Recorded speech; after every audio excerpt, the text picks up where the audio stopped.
Welcome to The Broken Concept, your daily dose of geopolitics. I'm your host, Laksh.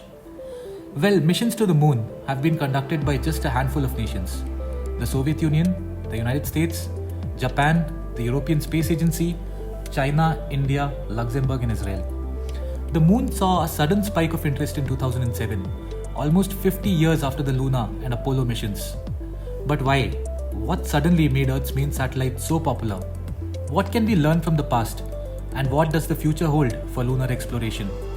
After Neil Armstrong and Buzz Aldrin's historic mission in July 1969, public and political interest in future human spaceflight evaporated rapidly.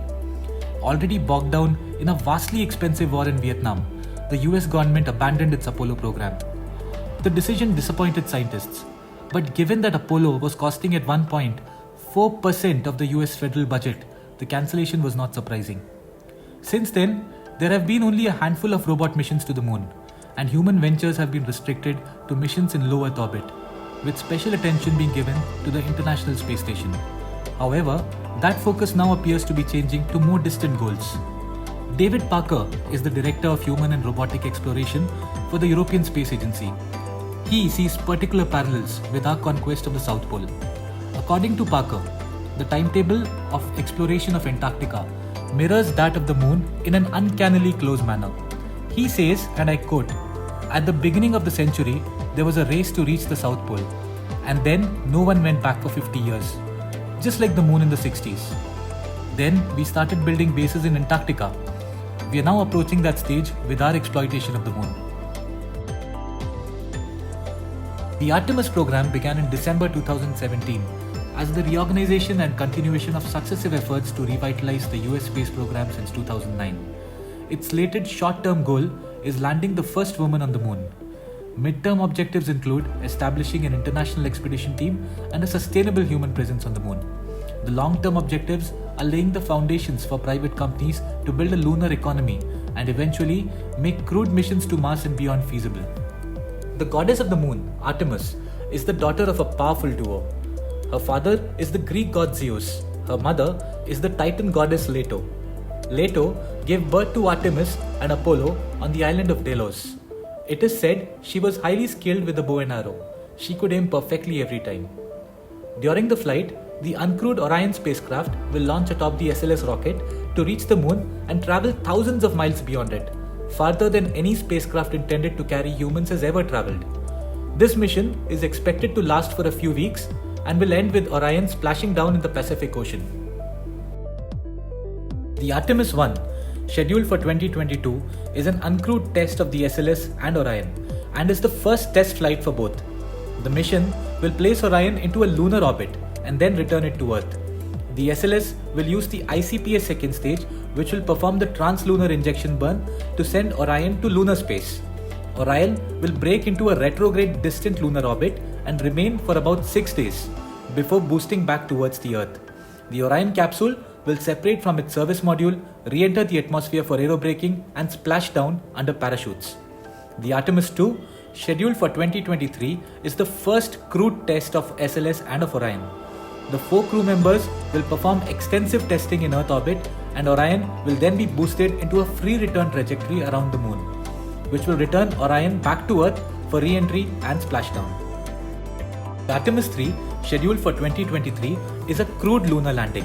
The mission depends on a support mission to place a human landing system, or the HLS, in place in an NRHO, or a non-rectilinear halo orbit, prior to the launch of the SLS Orion. After the human landing system reaches the NRHO, the SLS will send the Orion spacecraft with a crew of 4 to rendezvous and dock with it. 2 astronauts will then transfer to the HLS, which will then descend to the lunar surface and spend about 6.5 days on the surface. The astronauts will perform at least 2 EVAs on the surface before the HLS ascends to return them to a rendezvous with the Orion. The Orion will then return the 4 astronauts back to Earth. The Artemis 4, scheduled for 2026, is a crewed mission to the Lunar Gateway Station in the NRHO using an SLS Block 1B. A prior support mission will deliver the first 2 gateway modules to the NRHO. The extra power of the Block 1B will allow the SLS Orion to deliver the IHAB gateway module for connection to the gateway. The IHAB is the European Space Agency's contribution to this international endeavour and includes building the main habitat for the astronauts when they visit the gateway. The Artemis 5 through Artemis 8 and beyond are proposed to land astronauts on the lunar surface, where they will take advantage of increasing amounts of infrastructure that is to be landed by support missions. This will include habitats, rovers, scientific instruments, and resource extraction equipment. Beijing's lunar mission, named after the Chinese moon goddess Chang'e, was unveiled in 2007. Prior to becoming the spirit of the moon, Chang'e was a woman renowned throughout China for her beauty. She had pale, milky skin, hair as black as night, and lips like cherry blossoms. In Chinese mythology, Chang'e is best known for stealing an elixir of immortality from her husband, the legendary archer Hao Yi, and escaping to become the goddess of the moon. One of the most important and popular stories in Chinese canon, the tale of Chang'e, plays a central role in the annual Mid-Autumn Festival. Since 2007, China has put 2 spacecraft in lunar orbit, the Chang'e 1 and 2, and also landed 2 rovers on the moon, the Chang'e 3 and 4. Chang'e 4 had the distinction of being the first to land on the far side of the moon, which cannot be seen from the Earth. The Chang'e 5, launched last year, brought lunar material back to the Earth. The last time a mission returned with lunar rock was the Soviet Lunar 24 in 1976. China has also added an international dimension to its moon plans by inviting other countries to participate in the ILRS, or the International Lunar Research Station project. Russia, once a leading space actor, has now joined hands with China on the ILRS. Russia is reviving its lunar series of probes to the moon to complement the Chinese efforts. The launch of Luna 25, initially set for October 2021, has now been postponed to May 2022. Luna 25, 26 and 27 will work in tandem with Chang'e 6, 7 and 8 to undertake expansive reconnaissance and develop techniques for ultra-precise landings on the moon. Together, these missions will lay the basis for the second stage of the ILRS, a joint construction of the lunar base starting from 2026. As geopolitical considerations drive Russia towards China, space cooperation has become an extension of the strategic partnership against America. Russia is also threatening to cut off space cooperation with the US. It is a cooperation that emerged during the Cold War and has expanded since then. The Chandrayaan-1, translating to Moon Vehicle in Sanskrit, is India's first mission to the moon. It was launched successfully on October 22, 2008 from Sriharikota. The spacecraft was orbiting around the moon at a height of 100 kilometers from the lunar surface, performing chemical, meteorological and photogeologic mapping of the moon. The spacecraft carried 11 scientific instruments built in India, the US, the UK, Germany, Sweden and Bulgaria. Chandrayaan-2 is the second lunar exploration mission developed by the Indian Space Research Organisation after Chandrayaan-1. It consists of a lunar orbiter and also included the Vikram lander and the Pragyan lunar rover, all of which were developed in India.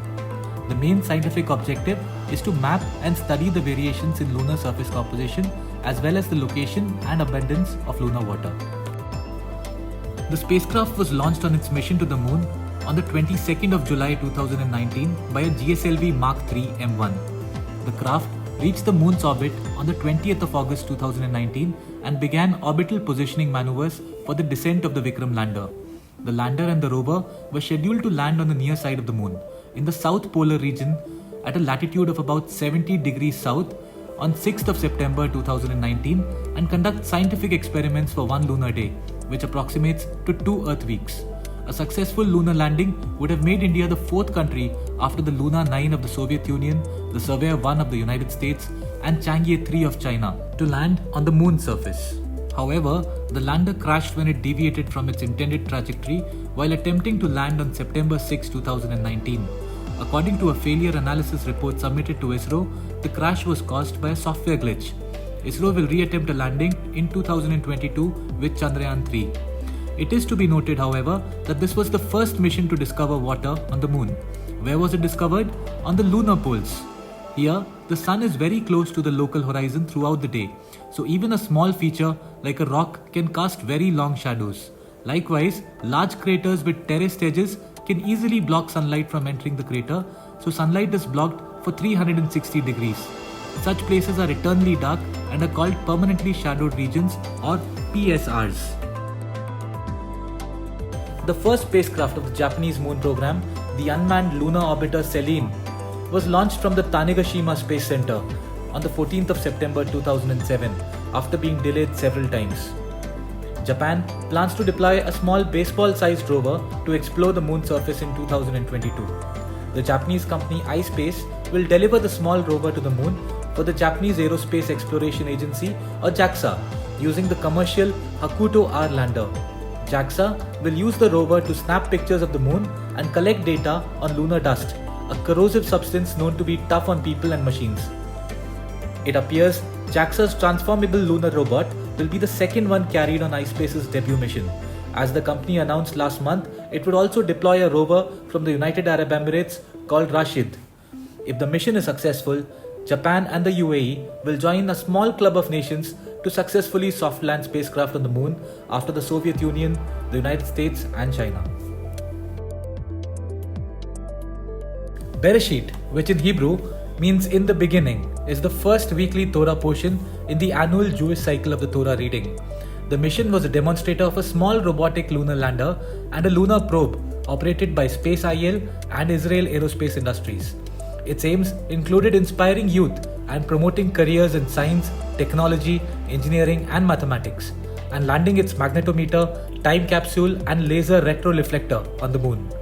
The lander's gyroscopes failed on 11th April 2019, causing the main engine to shut off, which resulted in the lander crashing on the moon. The lander was previously known as Sparrow and was officially renamed to Bereshit in December 2018.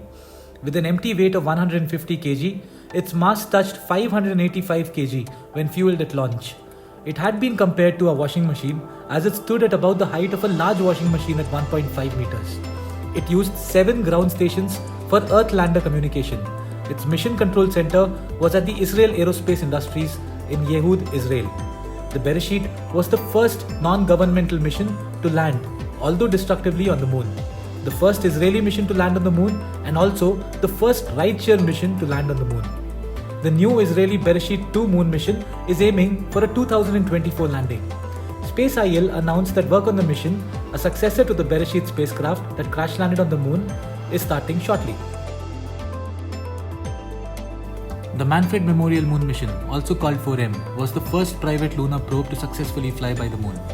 It was led by LuxSpace, a child company of the German firm OHB Systems. It was named Manfred in honor of the founder of OHB Systems, Professor Manfred Fuchs, who died in 2014 and was launched with the Chinese Chang'e 5 on the 23rd of October 2014. The lunar flyby took place on the 28th of October, after which the spacecraft entered the elliptical Earth orbit and continued transmission until November 11. A thriving lunar economy will make space exploration profitable, and it will greatly expand the number of missions taking place and increase our knowledge of the moon and other bodies. There are some extremely valuable resources on the moon that could support such a lunar economy. Helium-3 is one moon resource that is rare on Earth, but much more abundant on the lunar surface, and could potentially be cheaper to mine from the moon. Helium-3 is a very attractive fuel for future nuclear fusion reactors. China, Russia and India have all expressed interest in sourcing lunar helium-3 for use on Earth. This would require some serious innovation in mining industry technology to develop suitable remote techniques, not to mention the development of economically viable fusion reactors. But the return on investment would be massive if a commercial helium-3 reactor were ever built. One of the goals of near-future moon missions may well be to map helium-3 deposits for future mining and exploitation. With a kilogram of helium-3 expected to fetch $3 million, the profits could be incredibly lucrative.